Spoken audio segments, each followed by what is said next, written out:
नमस्कार, मैं विधि एक बार फिर से तैयार हूँ अपने आईटी लॉ के अगले सेगमेंट के साथ। पिछले सेगमेंट में हमने बात की थी साइबर अपीलेट ट्रिब्यूनल के बारे में। इस वीडियो में, इस आगे के वीडियो में हम बात करेंगे सेक्शन 53 से आगे की बातें। तो सेक्शन 53 बात करता है फिलिंग ऑफ वैकेंसीज के बारे में। जैसे कि हमने पिछले वीडियो में देखा था कि साइबर अपीलेट ट्रिब्यूनल की वैकेंसीज जो है वो फिलअप करती है central government. So in case any kind of vacant position, जो सेंट्रल गवर्नमेंट है वो उस वैकेंट पोजीशन को फिलअप करेगी और जो प्रोसीजर्स चल रहे हैं उसका फर्दर वो जो प्रोसीजर्स है वो भी प्रोसीड होगी जैसे वो वैकेंसीज फिलअप होने के बाद।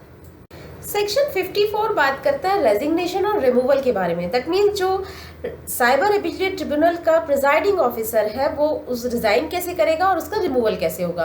तो जहां तक रिजाइन करने की बात है वो सेंट्रल गवर्नमेंट को एड्रेस करके अपना रेजिग्नेशन दे सकता है। और अगर सेंट्रल गवर्नमेंट उससे ये कहता है कि बिफोर एनी सक्सेसर, अगर उसके बाद जो भी अपॉइंट होने वाला है उसके आने तक उसको उस पर बने रहना है, दैट मीन्स तब तक कि जब तक कि उसका सक्सेसर अपना पोस्ट, उस वैकेंट सीट को फिलअप नहीं कर देता, वो अपना पोस्ट पर बना रहेगा।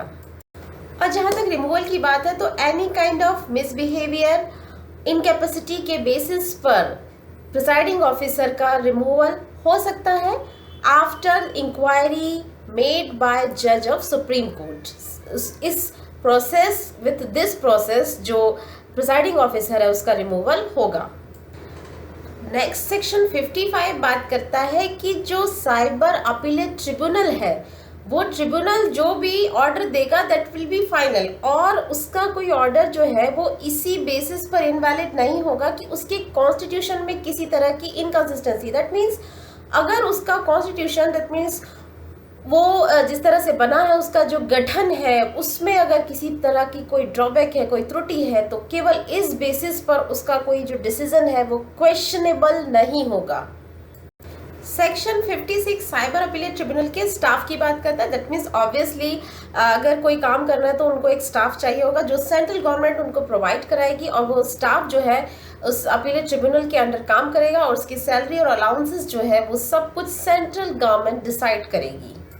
सेक्शन 57 बात करता है साइबर अपीलेट ट्रिब्यूनल में अपील्स के बारे में कि अपील्स किस तरह से होंगी।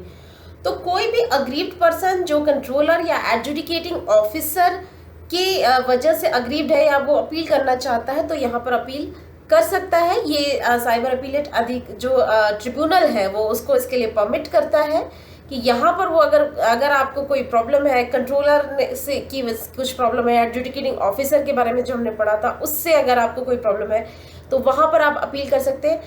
लेकिन दूसरी सिचुएशन ये है कि एडजुडिकेटिंग ऑफिसर के ऑर्डर के अगेंस्ट उस कंडीशन में अपील नहीं होगी जब जो भी एडजुडिकेटिंग ऑफिसर ने जो प्रोसेस की है, जो भी डिसीजन लिया है वो दोनों पार्टीज की कंसेंट के बेसिस पे हुआ है। दैट मीन्स अगर आपने पहले किसी चीज के लिए अग्री कर लिया था, that means okay, I am okay with that, जो सामने वाली पार्टी है उसके साथ आप ने मैनेज कर लिया था, आपने कंसेंट दे दिया था, एंड आफ्टर दैट आप अपील में जाते हैं तो दैट विल नॉट, वो आपकी एक्सेप्ट नहीं होगी। और यहाँ पे आपको अपील के लिए टाइम दिया जा रहा है 45 डेज, और जैसा कि आपने अपने नॉर्मली लॉज में पढ़ा है 45 डेज के बाद अगर आप करते हैं तो you should give a reasonable cause, आपको एक रीजनेबल कॉज देना होता है कि वाई यू आर लेट। तो आफ्टर दैट जो है आपका जो अपील है वो एक्सेप्ट होता है। और इसके बाद जो साइबर अपीलेट ट्रिब्यूनल है वो दोनों पार्टीज को राइट टू बी हियर देगा, आपकी सारी चीज़ें सुनी जाएंगी, और जो कंट्रोलर या एडजुडिकेटिंग ऑफिसर जिससे भी अग्रीव्ड पार्टी आई थी उनको कॉपीज सेंड की जाएगी, और ये अपीलेट ट्रिब्यूनल की कोशिश होगी कि ये तरह का फाइनल डिस्पोज ऑफ हो केस का विद इन 6 मंथ। सेक्शन 58 बात करता है प्रोसीजर्स एंड पावर्स के बारे में जो साइबर अपीलेट ट्रिब्यूनल के पास होते हैं। तो बेसिकली साइबर अपीलेट ट्रिब्यूनल हमारी सीपीसी के अकॉर्डिंगली वर्क करेगा। That means civil procedure code 1908 के अंतर्गत सिविल कोड के पावर साइबर अपीलेट ट्रिब्यूनल के पास होंगे। And basically cyber appellate tribunal principles of natural justice के बेसिस पर काम करेगा।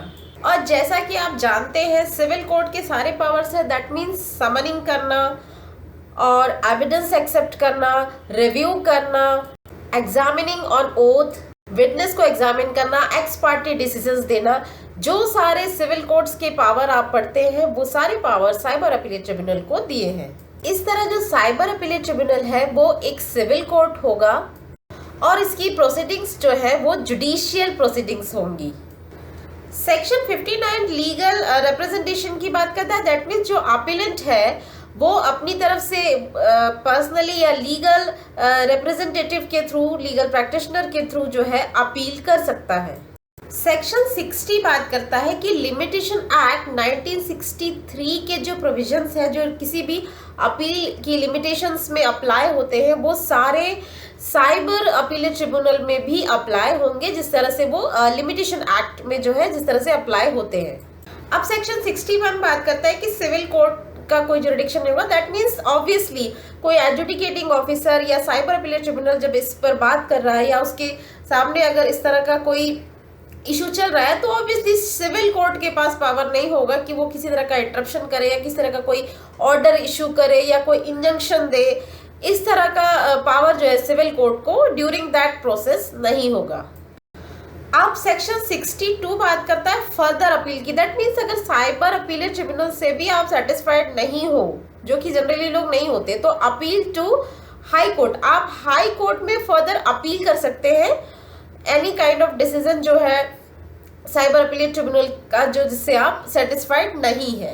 विद इन 60 डेज आपके पास ये टाइमिंग होता है और जैसा कि हमेशा से हमें पता है कि it is up to jurisdiction up to high court की वो फर्दर मतलब दैट मीन्स अगर आपका 60 डेज का टाइमिंग जो है एक्सीड हो जाता है तो उसके बाद on the basis of situations जो है हाई कोर्ट उसको एक्सेप्ट करे वेदर यस और नो।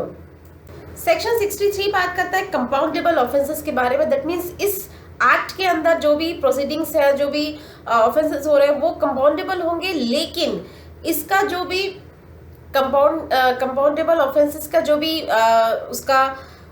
उसका अमाउंट होगा वो उसकी जो पेनल्टी है उस पेनल्टी से ज़्यादा अमाउंट नहीं होगा।